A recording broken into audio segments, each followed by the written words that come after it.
Hello friends, तो आज के क्लास में हम लोग क्वेश्चन प्रैक्टिस करने वाले हैं। चैप्टर का नाम है रासायनिक अभिक्रियाएं एवं समीकरण, जो कि केमिस्ट्री का पार्ट है। तो चलिए फटाफट क्वेश्चन को हम लोग स्टार्ट करते हैं। पहला क्वेश्चन है, लोहे पर जंग लगने की क्रिया को क्या कहते हैं? संचारण, विकृत गंधिता या विस्थापन? तो इसका सही आंसर हो जाएगा ए, यानी कि संचारण। चलिए नेक्स्ट क्वेश्चन पे चलते हैं। नम वायु की उपस्थिति में लोहे की बनी नई वस्तुओं पर कुछ समय पश्चात जंग लग जाता है, जिससे काफी क्षति होती है। इस क्रिया को कहते हैं अपचयन, संक्षारण, उदासीनीकरण, अपघटन। तो इसका सही आंसर हो जाएगा भी संक्षारण ही। चलिए नेक्स्ट क्वेश्चन पे चलते हैं और फटाफट क्वेश्चन को करते हैं। चांदी के संक्षारण के फलस्वरूप ऊपर किस रंग की परत बनती है? हरी, उजली, काली या फिर लाल? तो इसका सही आंसर हो जाएगा काली। चलिए ऑप्शन सी। नेक्स्ट क्वेश्चन पे आते हैं। अम्ल और क्षार के बीच अभिक्रिया होने पर लवण एवं जल बनते हैं। यह अभिक्रिया कहलाती है संयोजन, अपघटन, उदासीनीकरण अभिक्रिया या अवक्षेपण? तो इसका सही आंसर हो जाएगा सी, यानी कि उदासीनीकरण अभिक्रिया। अम्ल क्षार के मिलने से क्या बन जाता है आपका? लवण और जल। चलिए नेक्स्ट क्वेश्चन पे आते हैं। वसायुक्त अथवा तैलीय खाद्य सामग्री को जब लंबे समय तक रख दिया जाता है तो वह विकृत गंधित हो जाता है। इसका कारण है उसका उपचयित हो जाना, अपचयित हो जाना, उदासीन हो जाना या फिर अपघटित हो जाना। तो इसका सही आंसर क्या होगा? उपचयित होना, यानी कि सही आंसर ए। चलिए नेक्स्ट क्वेश्चन पे आते हैं। Question number 6। अभिक्रिया जिसमें आयनों का आदान प्रदान होता है कहलाती है संयोजन, द्विविस्थापन, अपघटन या अवक्षेपण? तो इसका सही आंसर हो जाएगा बी, यानी कि द्विविस्थापन। चलिए नेक्स्ट क्वेश्चन पे आते हैं। Question number 7। शरीर में भोजन का पचना किस प्रकार की अभिक्रिया है? अवकरण, ऑक्सीकरण, उदासीनीकरण, इनमें से कोई नहीं? तो क्वेश्चन नंबर 7 का सही आंसर हो जाएगा बी, यानी कि ऑक्सीकरण। चलिए नेक्स्ट क्वेश्चन पे आते हैं। निम्नलिखित में कौन सा पदार्थ बिना ज्वाला के जलता है? मोमबत्ती, किरोसिन, कोयला या फिर मेथेन गैस? तो इसका सही आंसर हो जाएगा सी, यानी कि कोयला। चलिए नेक्स्ट क्वेश्चन पे आते हैं।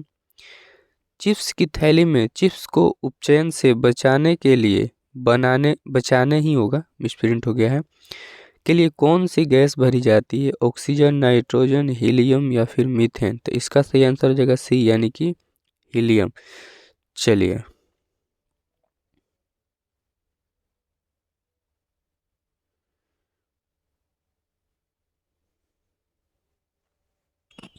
हम आते हैं सेट नंबर 2।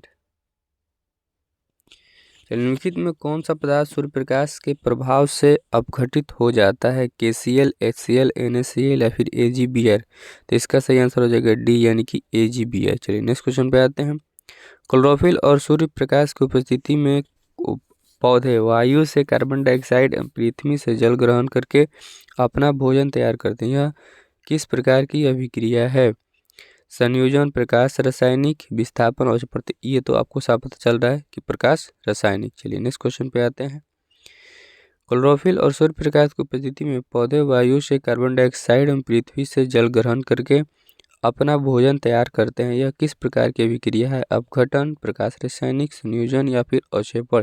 तो इसका सही आंसर हो जाएगा बी, यानी कि प्रकाश रासायनिक। चलिए अगला क्वेश्चन। रासायनिक अभिक्रिया में भाग लेने वाले पदार्थ को क्या कहते हैं? प्रतिफल, अभिक्रिया, अभिकारक, इनमें से सभी? तो इसका सही आंसर हो जाएगा अभिकारक। चलिए नेक्स्ट क्वेश्चन पे आते हैं।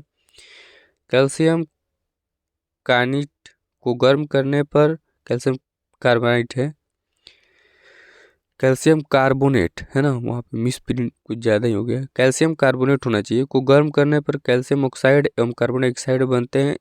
यह किस प्रकार की रासायनिक अभिक्रिया है? विस्थापन, विस्थापन, उदासीनीकरण या फिर अपघटन? तो इसका सही आंसर हो जाएगा डी, यानी कि अपघटन। चलिए नेक्स्ट क्वेश्चन पे आते हैं। क्योंकि एक अणु से दो अणु में टूट रहा है, वे अभिक्रिया जिनके घटित होने में ऊर्जा अवशोषित होती है कहलाता है योगशील अभिक्रिया, प्रतिस्थापन अभिक्रिया, अब उपचयन अभिक्रिया, उसमें शोषी अभिक्रिया? जिसका सही आंसर हो जाएगा डी, यानी कि उसमें शोषी अभिक्रिया। नेक्स्ट क्वेश्चन पे आते हैं। सोडियम हाइड्रोक्साइड और हाइड्रोक्लोरिक अम्ल के बीच अभिक्रिया होने पर सोडियम क्लोराइड एवं जल बनते हैं। यह अभिक्रिया कहलाती है अवक्षेपण, उदासीनीकरण, अपघटन या फिर विस्थापन। जिसका सही आंसर हो जाएगा बी यानी कि उदासीनीकरण। चलिए नेक्स्ट क्वेश्चन पे आते हैं। सिल्वर नाइट्रेट के जलीय विलयन में सोडियम क्लोराइड का जलीय विलयन डालने पर अविलेय सिल्वर क्लोराइड विलयन से पृथक हो जाता है। इस अभिक्रिया को कहते हैं उदासीनीकरण, अपघटन या फिर अवक्षेपण, ऊष्माक्षेपी। तो इसका सही आंसर हो जाएगा सी यानी कि अवक्षेपण। चलिए नेक्स्ट क्वेश्चन पे आते हैं। दूध से दही बनना कैसा परिवर्तन है? भौतिक रासायनिक दोनों, यानी भौतिक रासायनिक दोनों। तो इसका सही आंसर हो जाएगा बी यानी कि रासायनिक परिवर्तन। चलिए नेक्स्ट क्वेश्चन पे आते हैं। कली चूना पर जब जल डाला जाता है तो अभिक्रिया होती है ऊष्माक्षेपी, ऊष्माशोषी, विस्फोटक या इनमें से कोई नहीं। तो इसका सही आंसर हो जाएगा ए यानी कि ऊष्माक्षेपी। और यहाँ पर हमारा सेकंड सेट भी समाप्त होता है। चलिए हम लोग आते हैं थर्ड पे। चलिए question number second. Ferrous sulphate crystal का रंग होता है श्वेत, हरा, लाल या फिर भूरा। तो इसका सही आंसर हो जाएगा बी यानी कि हरा। चलिए नेक्स्ट क्वेश्चन पे आते हैं। समीकरण CaCO यानी कि ठोस है, CaO CO2 किस प्रकार का समीकरण है? वियोजन, संयोजन, उभयगामी या प्रतिस्थापन। तो इसका सही आंसर हो जाएगा आपका ए यानी कि वियोजन। चलिए नेक्स्ट क्वेश्चन पे आते हैं। नाइट्रोजन डाइऑक्साइड के धुएं का रंग होता है भूरा, लाल, हरा, पीला। तो इसका सही आंसर हो जाएगा ए यानी कि भूरा। चलिए नेक्स्ट क्वेश्चन पे आते हैं। श्वसन किस प्रकार की रासायनिक अभिक्रिया है? उपचयन, संयोजन, ऊष्माक्षेपी, ऊष्माशोषी। तो इसका सही आंसर हो जाएगा सी यानी कि ऊष्माक्षेपी। चलिए नेक्स्ट क्वेश्चन। समीकरण के बाएं एवं दाएं दोनों और प्रत्येक प्रकार के परमाणुओं की संख्या समान है। यह समीकरण है असंतुलित, संतुलित, द्रव्यमान संरक्षण के नियम के प्रतिकूल, इनमें से कोई नहीं। तो इसका सही आंसर हो जाएगा बी यानी कि संतुलित। चलिए नेक्स्ट क्वेश्चन पे आते हैं। रासायनिक अभिक्रिया को व्यक्त किया जाता है संकेतों के रूप में, अणुसूत्रों के रूप में, समीकरणों के द्वारा या सरल सूत्रों के रूप में। तो इसका सही आंसर हो जाएगा सी यानी कि समीकरणों के द्वारा। चलिए नेक्स्ट क्वेश्चन पे आते हैं।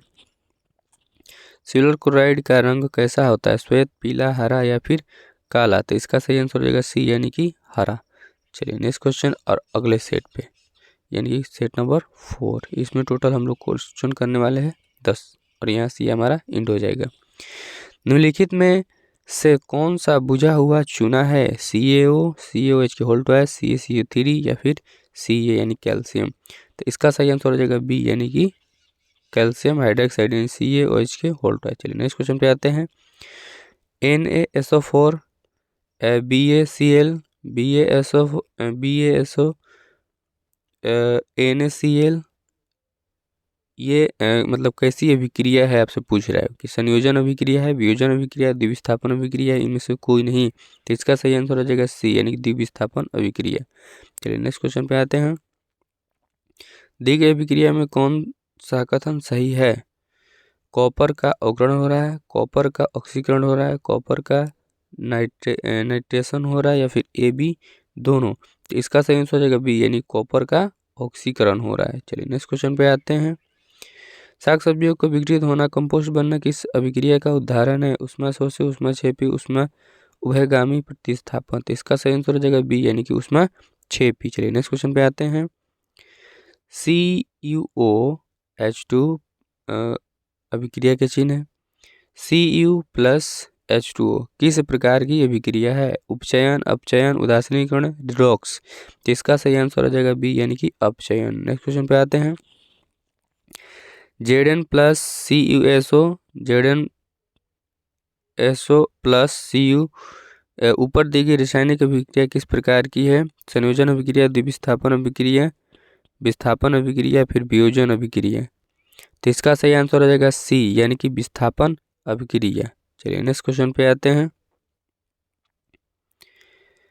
जब सोडियम हाइड्रोक्साइड जिंक से अभिक्रिया करता है तो कौन सा उत्पाद बनता है? Na2ZnO+H2, NaZnO2+H2, NaOZn2+H2, Na2ZnO2+H2। तो इसका सही आंसर हो जाएगा डी यानी कि Na2ZnO2+H2। चलिए नेक्स्ट क्वेश्चन पे आते हैं। निम्नलिखित में कौन सा उत्पाद लेड नाइट्रेट को गर्म करने पर प्राप्त होता है? O2, Na2 और Na2 और O2। इसका सही आंसर हो जाएगा डी, यानी कि Na2 और O2। चलिए नेक्स्ट क्वेश्चन पे आते हैं। जब मैग्नीशियम फीता को जलाया जाता है तो उत्पन्न आग की लौ होती है पीली, नीली, चमकीला, उजला या फिर लाल। तो इसका सही आंसर हो जाएगा सी, यानी कि चमकीला, उजला। नेक्स्ट क्वेश्चन पे आते हैं। उपचयन वह प्रक्रिया है जिसमें ऑक्सीजन का योग, हाइड्रोजन का वियोग, इलेक्ट्रॉन का त्याग, सभी। इसका सही आंसर हो जाएगा सभी। चलिए यहाँ से हमारा ये क्लास एंड होता है। मिलेंगे हम लोग नेक्स्ट क्लास में नेक्स्ट चैप्टर के साथ।